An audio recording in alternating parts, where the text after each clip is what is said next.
We are so pleased to have Joanne Kalan here with us on this Biodiversity Day. I can't think of a better person to speak to us on this important topic. Joanne is a longtime member of Cedar Park United's Earth Garden Ministry, as well as a member of the Dorval Horticultural and Ecological Society. She's currently pursuing a master's degree in ecology, spirituality, and religion at the California Institute of Integral Studies. We are so pleased that she agreed to share her wisdom with us tonight. Joanne, over to you. Thank you, Martha. So I just want to welcome everybody to Biodiversity Day 2026. We have created a full month called Maybe I Can Make a Difference After All, Nature Connections in May.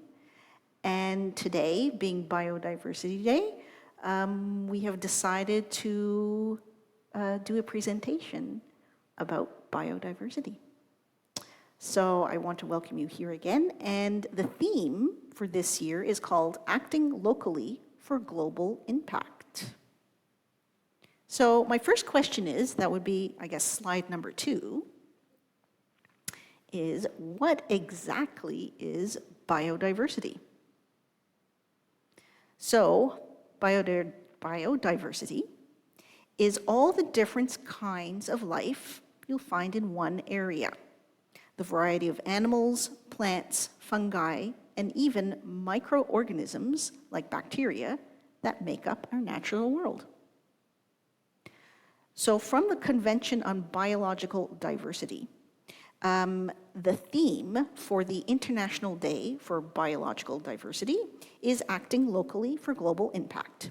And it is a call for us all to take action to halt and reverse biodiversity loss. Protecting biodiversity includes action close to home with positive ripple effects that can reach far beyond. So, biodiversity is the foundation of all life on Earth. But around the world, it is being lost at an unprecedented rate. Today, May 22nd, people around the world will come together to bring biodiversity into focus in communities, schools, online, like here, and through activities that connect people to nature. There's no single way to take part in this day. International Day for Biological Diversity can take many shapes and forms, including organizing or joining activities, events, or conversations online and in communities, sharing stories and campaign content through social media and personal platforms using the hashtag Biodiversity Day. And many cities and regions can use Cities with Nature and Regions with Nature to share biodiversity commitments and action. Together, guided with 23 targets of the Kunming-Montreal Global Biodiversity Framework, these local celebrations will combine and foster the wider global effort to halt and reverse biodiversity loss. So I want to say, first of all, where did this idea emerge? The word biodiversity was used for the first time as a contraction of biological diversity by the American biologist Walter G. Rosen during the National Forum on Biodiversity, which was a conference organized in 1986 in Washington. It was then used by author E.O. Wilson, who was a biologist, naturalist, and ecologist. He had written about ecology in his books Biophilia and Half Earth, Our Planet's Fight for Life. It then became a term used in everyday settings.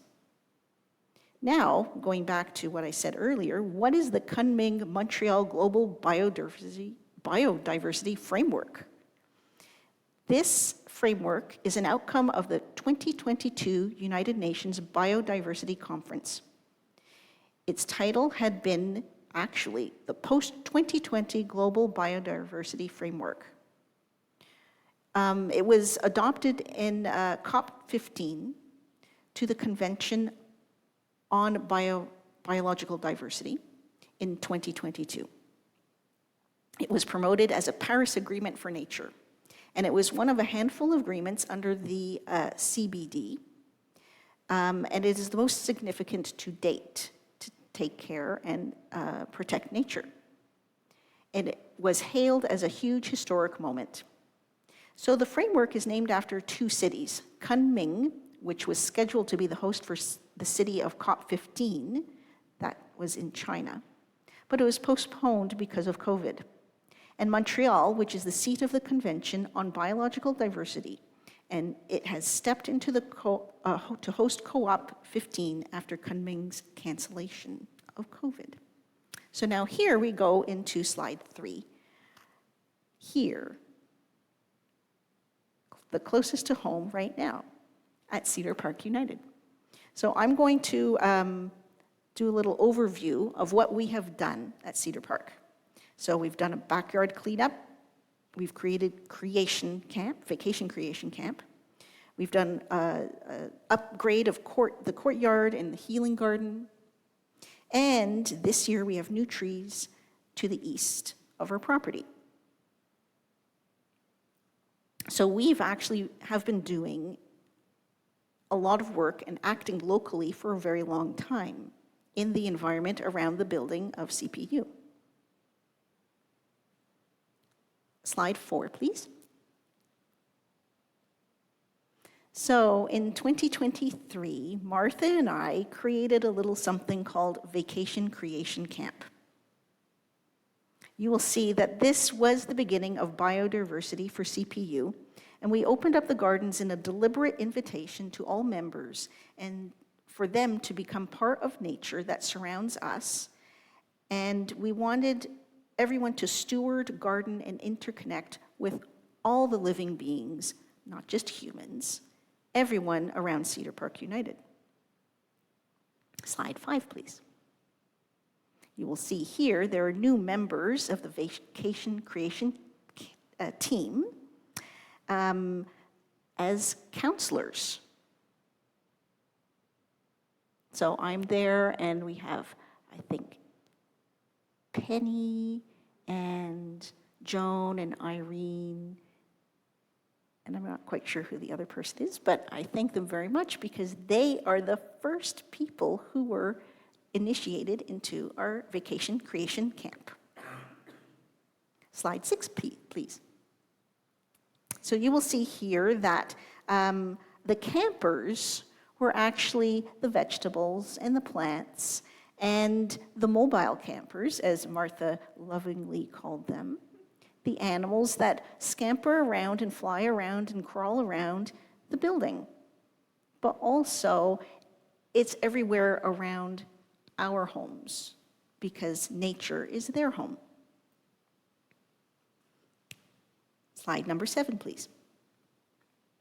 You will see here there's a bee, and the vegetables on the right-hand side were harvested for the West Island Mission. All of these campers, that we like to call them, are the lifeblood of nature and of our world. We were so lucky that particular year of 2023 because the squash grew prolifically. We had 24 of them by the end of the year. Slide 9, please. And there's the squash plant in the healing garden, and it just kept growing and growing and growing, and we were just so lucky. So by the time we had the longest table in September, we were able to give a whole bunch of squash to all of our neighbors who came around, and they made soup for the comfort freezer.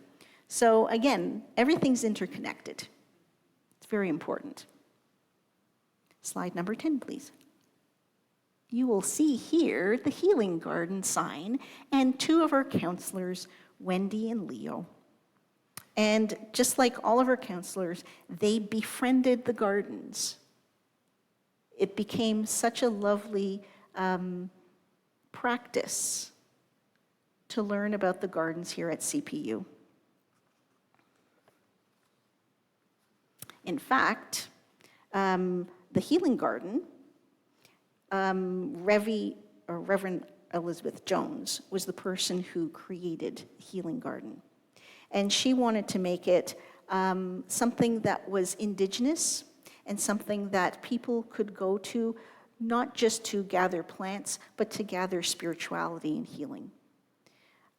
And one of her posts in our Facebook page, she writes, "I've completed the seed sowing into 4 quadrants to represent the 4 colors of the Indigenous information that we know that is spirituality for Indigenous peoples. So for Northwest, it was black, and she put in a blue button. That's the flower. In the Northeast, which was white, she planted chamomile. In the Southeast, which is yellow, she planted a pollinator wildflower mix. And in the Southwest, which is red, she planted red flax."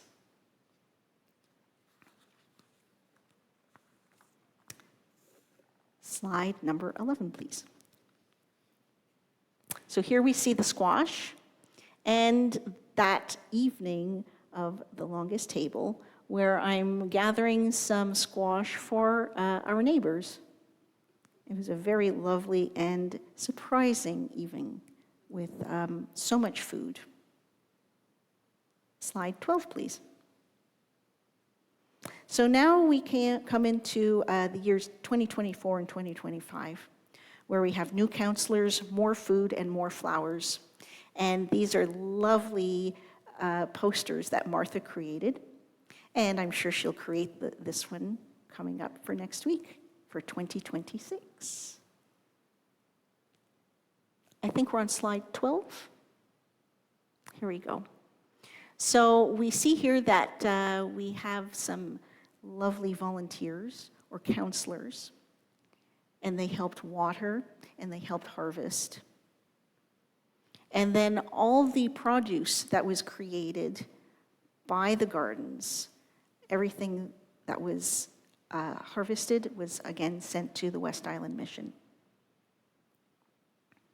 Slide 14, here we go. Yes, and here are some flowers and the people who were helping out. Next slide, please. And here are more flowers. So Indigenous plantings, echinacea and phlox. And we hope to continue to put more Indigenous plantings as the year goes on, and as the future holds more information. We know Indigenous plantings are the most important for all of biodiversity. Slide 15, please. So here are 2 other sections of our yard, of our grounds, that have been a focus for very important reasons. First of all, our backyard oasis, which is actually the lower of the 2 photos. At the beginning, the backyard oasis was jungle-like, with lots of buckthorn and lots of unwanted weeds and plants, and we just couldn't even walk into this area. It was not very fun at all. So with a lot of help and a lot of sweat and tears, a whole bunch of volunteers helped out to clear out this backyard so that we can create a space to gather and talk and just be with nature. The linden tree, which is our prayer tree, and Martha has been instituting a very good practice for everybody, that we write our prayers and hopes and wishes on ribbons and we tie them up to the tree. So hopefully that will continue. Slide 16, please. Here we have the labyrinth and the Dry Creek Garden. So the labyrinth was also a creation of Reverend Elizabeth. She wanted to have something where people can gather and just focus on inner spirituality and just be very, very calm and do a practice that is unlike other practices. So that was created, again, with a lot of hard work, took a lot of teamwork, a whole summer, I believe it was 2022, and it's still there. So you can go and have a little labyrinth walk. Now, the Dry Creek Garden is right next to our healing garden. And we did that because of flooding. Again, nature telling us there's a little bit of a problem here, let's fix it. So again, with a lot of hard work and with the help of Jamie and Norman Jones and some other very good people, they created this lovely Dry Creek Garden. So slide 17. So to conclude this particular section of here, I just want to say thank you and to all the volunteers, and that we were grateful to all the grants that we have received. We had funding towards the backyard oasis, the healing garden, vegetable beds, the labyrinth, and vacation creation camp, in the form of grants from the United Church of Canada, including the Erskine American and Mountainside Trust, Seeds of Hope, and Kelly Trust, and from the New Horizons for Seniors program. And with our partner in food sustainability, the West Island Mission has been such a wonderful way to show that we can do something with the food that we create, that we can help people. Again, this is part of biodiversity. Biodiversity is not just what is in nature, but nature that goes into humanity. And hopefully, vice versa, humanity can help nature. Slide 18, please. So, we talked about here, now over there. Where's there? Let's see. Oh yeah, look at what I have. I don't know if you can see this, but there's a little sticker here. And if anyone has seen these stickers, they were created by Martha and Oliver.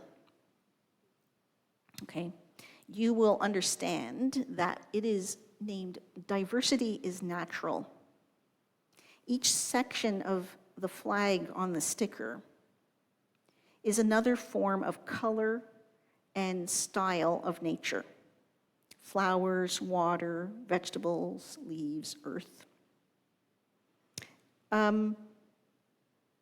If you can see this in a flag, then you can see this in nature too. It's everywhere. It's in our food, it's in our lawns, it's in nature, mountains, meadows, streets, because even streets have trees and flowers.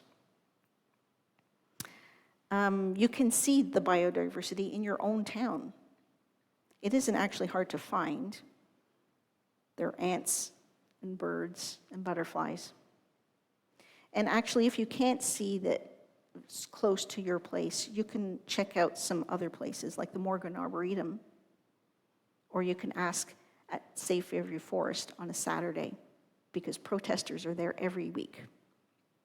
They will tell you how important it is to maintain biodiversity. Slide 20, please. So here we have in our own backyards, that's Martha's backyard with a service berry. And in my backyard is Zizia aurea. Sometimes you just have to pay attention with what you have because it's right there. You don't have to go far. Next slide, please. So in this article from the magazine Orion, Nature and Culture, this article is called 17 Ways to Greet the First Wildflowers of Spring. And I thought that's the most interesting thing because some of these greetings are just little words. It's a picture of a flower and the writer writes something after the picture. For instance, they might say namaste, or good morning, or bonjour. And this particular, sort of like a poem, but I thought it feels very correct for Montreal. So it's months of snowy fields and overcast skies, months of white and gray, white and gray, white and gray.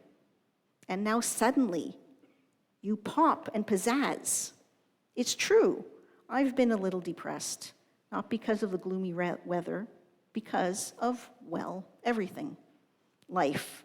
But you are life too. Yes, you flower, you are life too. Slide 21, please. So now everywhere. So we have been here, there, and now everywhere. What is everywhere? Everywhere is your local forest, your bioregion, your watershed, the country, the continent, and the planet. But the thing is, we have a lot of problems everywhere.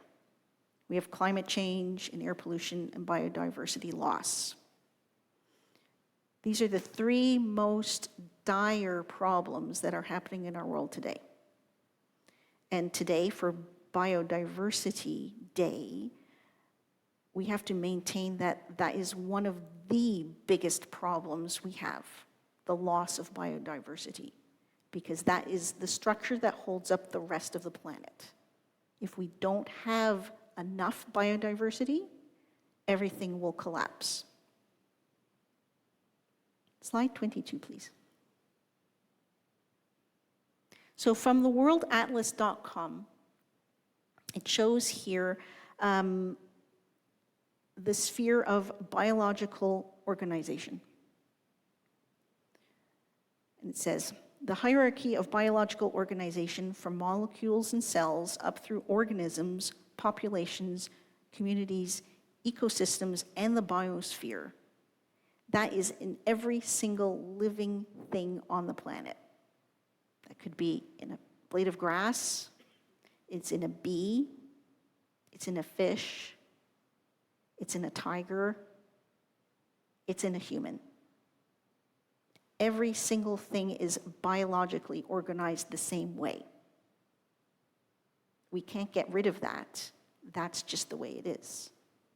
So we have to maintain that biodiversity is within each of us too. And if we lose that, then we lose each other. So if we go into a bigger picture, let's see slide number 23. So this is the land of the St. Lawrence lowlands. It's a huge plain along the St. Lawrence River between Quebec City in the east and Brockville, Ontario in the west. It includes the Ottawa River Valley and all the way up to Renfrew, Ontario. This is part of our watershed. This is our region, our bioregion. Each single section of that region, in fact, affects all of us, and we affect it. If we don't take care of everything within this region, that region might collapse. But then the interesting part is every bioregion is connected to every other bioregion. So the interconnection between every single part of the planet has to be maintained properly and in health. We can't just let it go by and say, oh, it will take care of itself. It will, but only if we steward ourselves. Slide 24, please. So here we see there's biodiversity in the air and on the water and on stone. So that's a little robin in my front yard in early spring. The second picture is a bunch of geese on Lake St. Louis. And that third picture is actually lichen on a rock. All of those things are biodiverse. Each one has value and importance. Slide 25, please.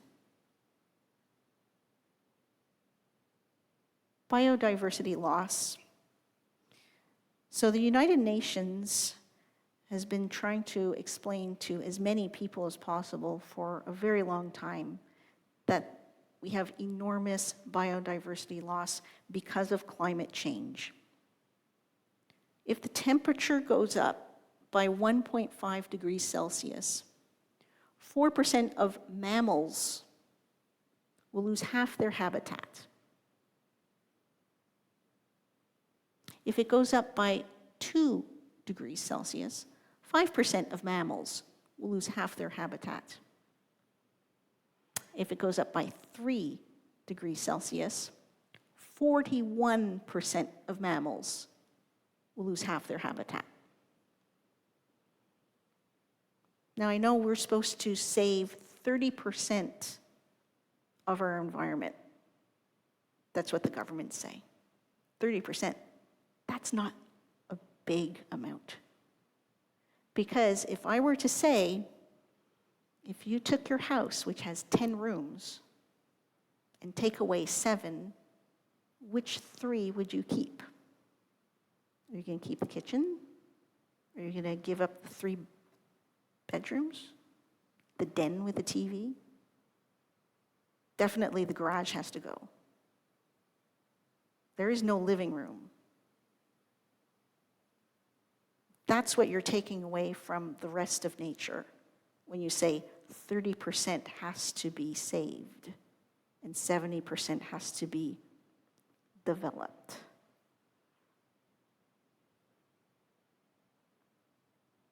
Slide 26, please. So the love of nature, place and interconnection. I'm actually going to read something from Brian McLaren. Brian McLaren does a lot of writings for the Center for Action and Contemplation with Father Richard Rohr in the United States. Brian McLaren is connecting our love of nature with our grief and anger when nature is treated without respect and care. So he says as follows. Through the years, I have been involved in a lot of different areas of activism. And so when what sustains us and motivates us in our activism work is anger, that's legitimate, because wherever we see injustice, we ought to be angry. But anger can toxify our motivations if anger is all that's driving us. That's why I think it helps often for us to trace our anger back to grief, and then to trace our grief to love. It's because we love something that we feel grief when it's threatened. In fact, one of my favorite definitions of grief, he says, is that grief is love persisting when what we love is passing away. What you love, you try to save. And that's why so many of us see the natural world around us with such tenderness, with such grief, sometimes with such anger, because what we love is passing away. The author Lydia Wiley Kellerman describes her approach to helping her children fall in love with a place. She says, "When I think about parenting in this moment, I often think about the words from the Senegalese environmentalist Baba Diom, who said," and she paraphrases, "You can't save a place you don't love. You can't love a place you don't know. And you can't know a place you haven't learned." Brian McLaren continues, "I think that this is some of the most important radical work we can do as parents of young kids. Help them learn the land that holds them. By doing so, we are nurturing them to fall in love with this place, and ultimately, that love may lead to imagination and action for climate justice." So he writes, "We lie down on our bellies and watch the milkweed disappear as the caterpillar grows fat. We wander the neighborhood in search of snacks in the form of wild grapevines, tiger lilies, and the roots of Queen Anne's lace. We throw lavish funerals for the fallen sparrow and delight when the opossum comes to visit. We let mud get between our toes and we climb the apple trees. With each moment, we are learning this place.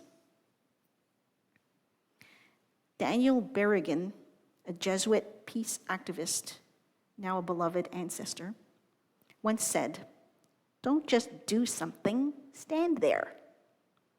Standing in one place and not moving is a part of the work, and a beautiful piece that leads to knowledge and intimacy and relationship with nature. Resistance to climate destruction can be slow work of being present to a place in the face of a transient, fast-paced world. None of us are going to save this planet alone, but we can shift patterns of destruction in our own ecosystem. If we learn the place and love the place, how could we not interfere in the destruction and make change?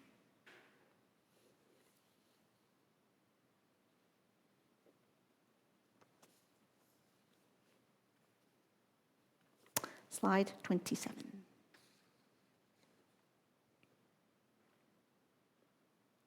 Have any of you ever seen a red-backed salamander in person? You have? In Fairview Forest. If you really thought about it, wouldn't it be a shame to never have seen one in real life? So if you do go to Fairview Forest, although you can't get inside right now, you might be able to see one maybe scampering outside the fence. Maybe some are in terracotta, or some in the Morgan Arboretum, or some on Mount Royal. So the redback salamander is something that we have never thought of as a friend before, I'm sure. But we have to befriend these creatures. But they're not creatures, are they? They're just people. Creature people. So my hope is for you to see that maybe you too can make a difference after all. Befriend nature. Befriend the red salamander, the ants in your yard that sometimes make a heart when they come out in the spring, and the tree that may be chopped down, because you never know when that could be the last time you see it. So I thank you for your time, and happy Biodiversity Day.